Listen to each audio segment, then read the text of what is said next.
समय बीतता चला गया और हम बड़े होते गए, पर सबसे बड़ी बात यह है कि हमने उन लम्हों को जिया कैसे, क्या नया सीखा और क्या अच्छा किया।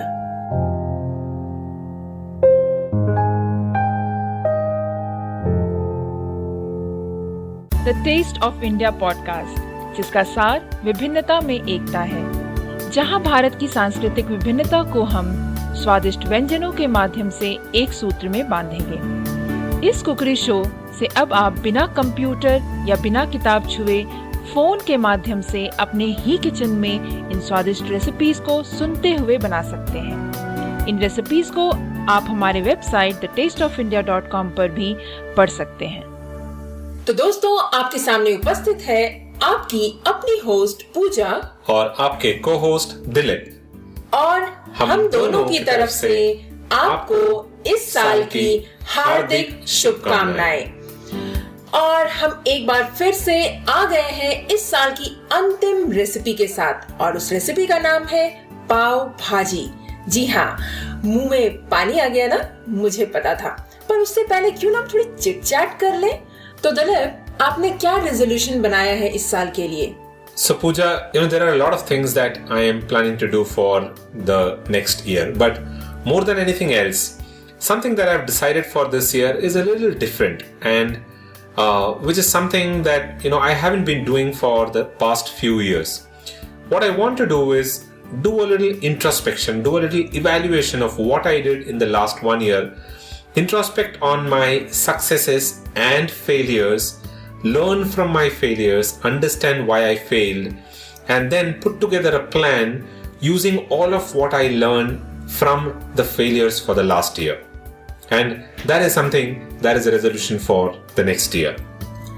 दिलीप, आपने इंट्रोस्पेक्शन वाली बात तो बड़ी अच्छी कही। इंट्रोस्पेक्शन यानी आत्मनिरीक्षण।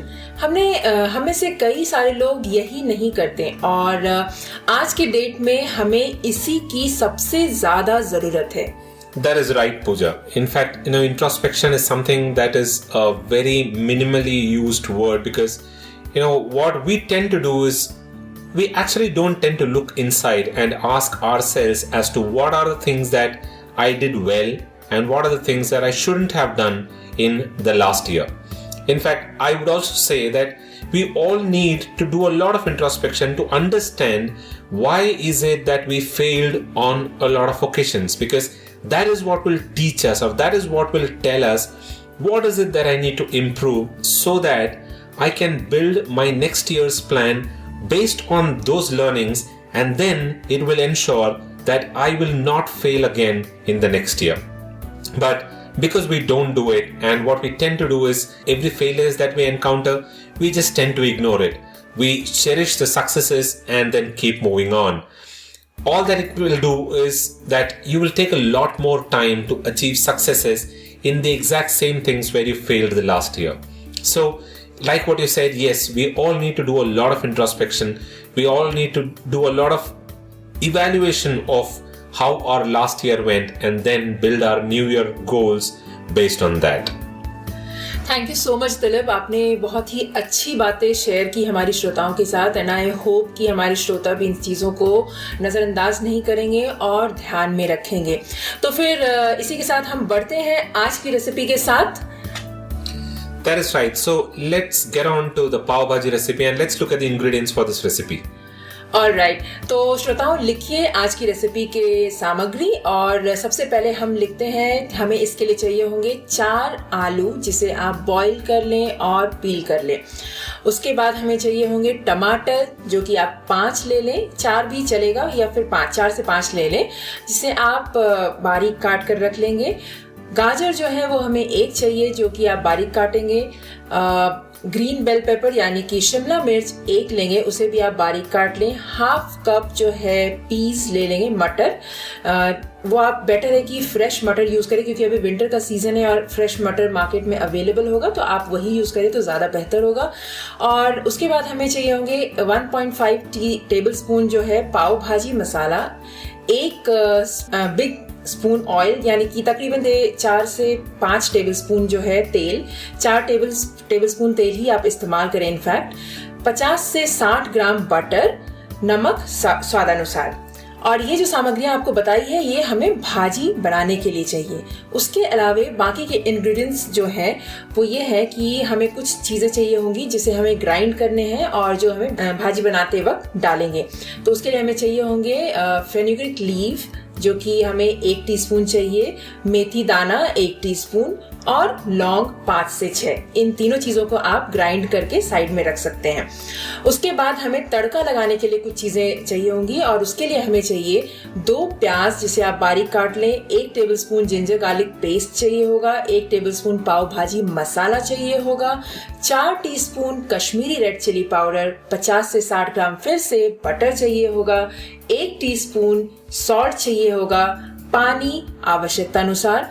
और उसके अलावे पाव फ्राई करने के लिए जो हमें सामग्रियां चाहिए होंगी वो है पाव, बटर, पाव भाजी मसाला और थोड़ी सी धनिया पत्ती।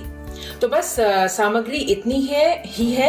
और श्रोताओं, आप मुझे बताएं सोच रहे होंगे कि बटर इसमें कुछ ज़्यादा इस्तेमाल किया गया। वो इसलिए क्योंकि अगर तो आपको बिल्कुल रेस्टोरेंट्स वाली पाव भाजी चाहिए और वैसी ही स्वाद चाहिए तो थोड़ी सी बटर इसमें ज़्यादा होगी। पर आप थोड़े हेल्थ कॉन्शियस हैं और उस टाइप से बनाना चाहते हैं तो आप बटर की मात्रा कम कर सकते हैं।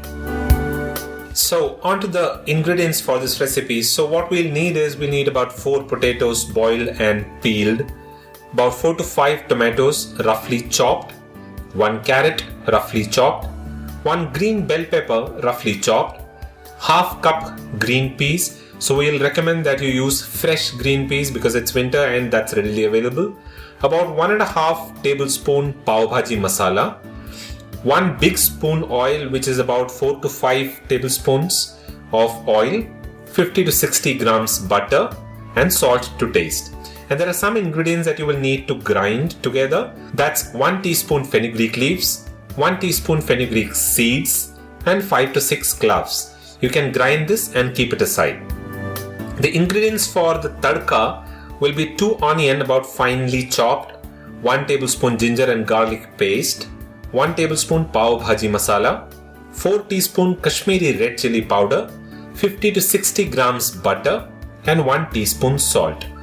Along with that, you will need water as required. And you will need some ingredients to fry pav, which is basically pav. You will need some butter, pav bhaji masala, both of this as per your requirement, and some coriander leaves, a handful which is finely chopped should also be used for frying the pav. तो फिर चलिए बनाते हैं भाजी। तो सबसे पहले हम भाजी बनाने के लिए हम एक काम करेंगे कि हम गैस ऑन करेंगे और गैस को मीडियम फ्लेम पर रखेंगे और उस पर हम रखेंगे एक पैन के लिए आपके पास अगर बड़ा तवा है जो कि जनरली रेस्टोरेंट्स में होता है, जो जनरली अवेलेबल नहीं होता है, नो बिकॉज मेरे पास भी नहीं है, आप बिल्कुल साधारण सी कढ़ाई यूज कर सकते हैं। उसमें आप तेल डालें और तेल डालकर मीडियम फ्लेम पे उसे गर्म करें। उसके बाद हम इसमें डालेंगे बेल पेपर यानी कि शिमला मिर्च और उसे हम कुछ मिनटों के लिए फ्राई करेंगे।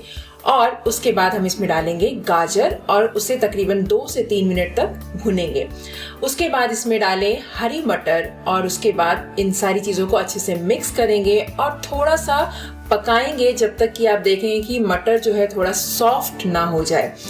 उसके बाद हम इसमें डालेंगे टमाटर, नमक, हमने जो मसाले ग्राइंड करके रखे हुए हैं वो डालेंगे, पाव भाजी मसाला डालेंगे और बटर डालेंगे और इन सारी चीज़ों को बिल्कुल अच्छे से मिक्स करना है और बीच बीच में मैश करते रहना है, तभी हमारा जो वेजिटेबल्स है वो अच्छे से मैश होगा, बिल्कुल पेस्ट सा हो जाएगा।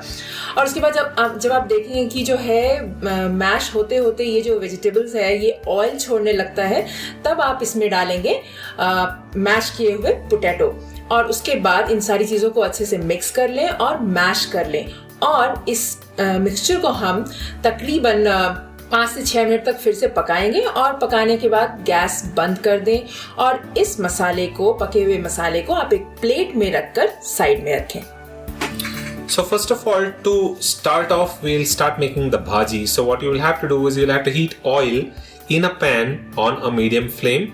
If you don't have a big tawa as it is usually available with all of these street side vendors, you can use a normal kadai as well. Then add bell pepper and fry for a few minutes. Then add carrot and fry for 2 to 3 more minutes. Then add peas and give it a nice stir and cook for a few minutes until you see that the green peas are a little softened. Then add tomato, salt and the masala that we had ground earlier, pav bhaji masala, and butter, and mix it and give it a nice stir. Now cook the vegetables well, mashing it in between until it is very soft. Once you see that the oil is getting separated, add the mashed potatoes and mix everything well. Then mash everything, keep mashing everything well, because that's what is so special about this bhaji. Everything has to be mashed really well. So keep mashing everything well and cook for a few more minutes, about 5 to 6 minutes, and then switch off the gas. Then take out the masala in a plate and set it aside. तो अब बारी है तड़का लगाने की। वैसे ये recipe ना हाथ दर्द होने वाली रेसिपी है, क्योंकि इसे मैश बहुत ही करना पड़ता है और लिटरली हाथों में दर्द हो जाते हैं, बट स्वादिष्ट बड़ी होती है, ये तो मैं बता सकती हूँ। तो चलिए बनाते हैं अब इसके तड़के। और तड़का लगाने के लिए हम जो है एक पैन फिर से गर्म करेंगे। आप चाहें तो वही सेम पैन यूज कर सकते हैं जिसमें अभी अभी आपने मसाले तैयार किए हैं, और उसमें हम डालेंगे बटर। ध्यान रहे कि बटर बिल्कुल जलना नहीं चाहिए, नहीं तो भाजी का टेस्ट बिल्कुल खराब हो जाएगा। इसीलिए बटर को आप बिल्कुल धीमी आंच पे डालें और बटर को जलने ना दें। और उससे पहले ही आप उसमें प्याज डालें, बारीक कटे हुए, जिंजर गार्लिक पेस्ट डालें, कश्मीरी लाल मिर्च डालें, पाव भाजी मसाला डालें और नमक स्वादानुसार डालें, क्योंकि भाजी में आपने नमक पहले भी डाल लिया है, तो आपको ये ध्यान में रखते हुए नमक डालना है। उसके बाद जो है हम ऑनियन को जो है फ्राई करेंगे, थोड़ा थोड़ा पानी बीच बीच में डालते हुए, ताकि हमारा जो प्याज है वो बिल्कुल अच्छे से सॉफ्ट हो जाए, अच्छे से पक जाए। और उसके बाद जब हम देखेंगे कि प्याज बिल्कुल सॉफ्ट पक गया है, तो हमने जो भाजी मसाला तैयार किया है पहले, उसे हम इसमें डालेंगे और इन सारी चीज़ों को फिर से मैश करेंगे। और पानी हम डालेंगे बीच बीच में। पानी आप उतनी ही डालें जितनी की आपको कंसिस्टेंसी चाहिए इस भाजी की, ताकि आप देख लें, आपके अनुसार पानी की कंसिस्टेंसी डालें।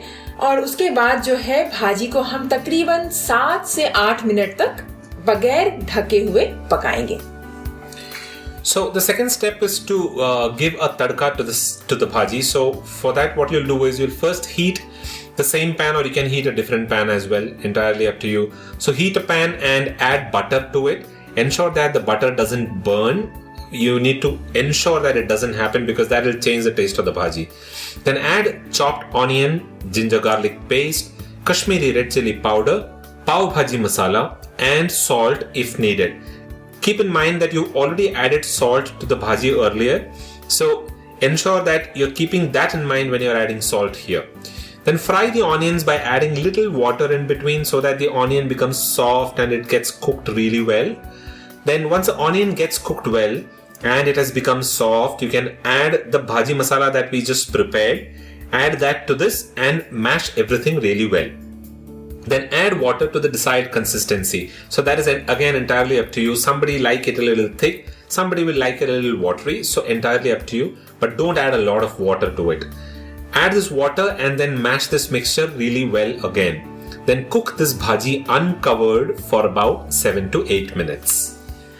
तो फिर जब तक हमारी भाजी कुक हो रही है, तब तक हम एक काम करते हैं कि हम पाव बना लेते हैं, क्योंकि भाजी जो है ना बिल्कुल गर्मा गर्म जब हो और उसके साथ जब आप पाव सर्व करें तभी मज़ा आता है। तो चलिए, जब तक कि भाजी हमारी गर्म हो रही है, हमने उसे छोड़ दिया है 7 से 8 मिनट तक पकने के लिए, तब तक हम एक काम करते हैं कि एक तवा लेते हैं और उसमें हम क्या करेंगे कि तवे को गरम करेंगे सबसे पहले। और इन द मीनवाइल जब तक कि तवा गरम हो रहा है, हम पाव को सेंटर से काट लेंगे और उसके बाद हीट को जो है बिल्कुल हम लो ही रखेंगे और तवे पर हम बटर डालेंगे। फिर से मैं आपको यही बताऊंगी कि बटर जलना नहीं चाहिए कहीं पर भी। और जब बटर आप देखेंगे कि हल्का सा मेल्ट होने लग जाए, तब उसके ऊपर आप डालें थोड़ा सा धनिया पत्ती, पाव भाजी मसाला, और उसके बाद जो है हमने जो पाव काटे हैं उसको उस बटर के ऊपर रख दीजिए और उसे रोटेट करते हुए इस तरीके से रोटेट करते हुए उसे सेकें। उसी तरीके से आप उसको पलट कर फिर से सेकें। आपको अगर लगता है कि बटर की और ज़रूरत है तो आप बटर फिर से उसके पिछले साइड को भी डालकर उसे सेकें और अच्छे से इन पाव को टोस्ट कर लें दोनों साइड से। और इसी तरीके से आप बाकी के जितने भी पाव आपके पास बचे हुए हैं उसे भी आप अच्छे से टोस्ट कर लें। So while the bhaji is simmering on the stove, what you can do is you can fry the pav for the pav bhaji, and the process to do that is very simple. What you can do is you can slice the pavs from the center, then heat a pan or a tawa and keep the flame low and add a little bit butter to it. Again, ensure that the butter doesn't burn. When the butter just starts melting, add a little bit of pav bhaji masala and some chopped coriander leaves to it and mix it well and spread it on the tawa properly. Then place the pav on the butter and rotate the pav all over the melted butter. Then turn over the pav and rotate them on the tawa again so that the other side also absorbs the butter. Now if you need some more butter, you can always add some more butter there. Entirely up to you again. But do this and toast the pav well from both the sides. Follow the process for the rest of the pavs and keep it ready. In the meantime, your bhaji will be ready to be served. तो दलत भाजी तैयार हो गया, पाव भी fry हो गए. Correct. तो I am sure कि हमारे श्रोता जो है वो सोच रहे होंगे कि इसे सर्व कैसे किया जाए, राइट? That's right. तो फिर चलिए श्रोताओं, मैं आपको बताती हूँ कि इसे सर्व कैसे करते हैं. तो सबसे पहले आप एक काम करें, एक प्लेट लें, उसमें एक तरफ भाजी रखें, ठीक है. उसके बाद जो है एक तरफ आप हमारे सेके हुए पाव रखें. भाजी के ऊपर थोड़ा सा ना लेमन जूस डालें स्क्वीज करके, और उसके ऊपर थोड़े से चॉप्ड ऑनियन डालें और थोड़ी सी हरी धनिया पत्ती अगर आप चाहते हैं तो डालें, नहीं तो उसे आप छोड़ सकते हैं. और अगर आपको हरी मिर्ची ज्यादा पसंद है तो आप वो भी ले सकते हैं. और बस फिर क्या, तैयार है हमारा पाव भाजी, और इससे मिलाकर खाएं. आहा, मुझे तो मुंह में पानी आ रहा है दिलत. My mouth is also watering, Pooja. Can we make it again tomorrow? Not of course tomorrow, because tomorrow is New Year and we have to make something, I don't know. Shall we make it? Absolutely, why not? Okay, then done. We'll make it tomorrow. So we are ready for the pav bhaji tomorrow, and like what Pooja said, serving the pav bhaji is extremely simple. Take a plate, put a couple of pavs on one side, take some bhaji on the other, add a few cubes of butter to the bhaji while the cubes of butter melt onto the bhaji. Squeeze a little lime juice onto the bhaji. Serve it along with some onion and a chili, and it will taste heavenly for sure. So I think, Pooja, now since both of our mouth is watering, I think we can quickly wrap up this episode and get ready for our New Year celebrations. Sure, Dilip. And if I'm not wrong, I'm not forgetting to tell our listeners that we have to add butter also on bhaji, right? Did we? We did. Okay, then it's okay. और श्रोताओं, इसके साथ ही बारी है आज की tip की, जो कि मैंने आपको पहले ही इनफैक्ट बता दी कि इस रेसिपी को बनाते वक्त आपको बस ये ध्यान रखना है कि आप जब भी बटर का इस्तेमाल करें वो जले ना बस. और दूसरी एक और बात मैं आपको बताना चाहूंगी कि जैसा मैंने आपको पहले भी बताया कि इसमें बटर हमने बहुत सारा यूज किया हुआ है. वैसे मुझे पता है कि आजकल के डेट पे लोग स्ट्रीट फूड बहुत पसंद करते हैं और जाकर वहां पर खाते हैं. तो अगर तो आप हेल्थ कॉन्शियस हैं, बट फिर भी कई बार होता है ना कि आप स्ट्रीट फूड जाकर खाते हैं और उसमें तो इनफैक्ट बटर वगैरह बहुत ज्यादा इस्तेमाल होती है, तभी वो स्वादिष्ट होती है इनफैक्ट. तो इससे बेटर ना क्यों ना हम घर पर ये पाव भाजी बनाएं, और बटर की क्वांटिटी आप थोड़ा बहुत कम कर सकते हैं, आपके ऊपर है. बट अगर आपको बिल्कुल रेस्टोरेंट जैसी पाव भाजी चाहिए तो आप बिल्कुल ऐसे ही बनाएं, आपको बहुत ही पसंद आएगी. और आप अपने रिव्यूज हमें देना ना भूलें. So the tips are very simple, and that's something that we've already spoken about during the recipe. Ensure that you don't burn the butter, because that changes the taste of the bhaji completely. And the amount of butter that you want to use is entirely up to you. If you're health conscious, then you can reduce the amount of butter. But we would recommend that you make it this way, because this way it tastes exactly like the restaurant style pav bhaji. So that is the end of this week's episode, dear listeners. So before we leave, just wanted to remind you that we are very close to our 100th episode, and like what we said in our previous episodes, if you have a recipe that you would want to share with us, or if you've tried one of our recipes and liked it, then do write into us, because we would like to feature you on our 100th episode. Just drop in a note. You can use the contact page on the tasteofindia.com. You can visit the tasteofindia.com/contact. use the contact page, drop in a note to us, tell us about your recipe or about what you liked about the recipe that you tried from thetasteofindia.com, and we would be glad to have you on this show. So only about 3 to 4 more weeks to go.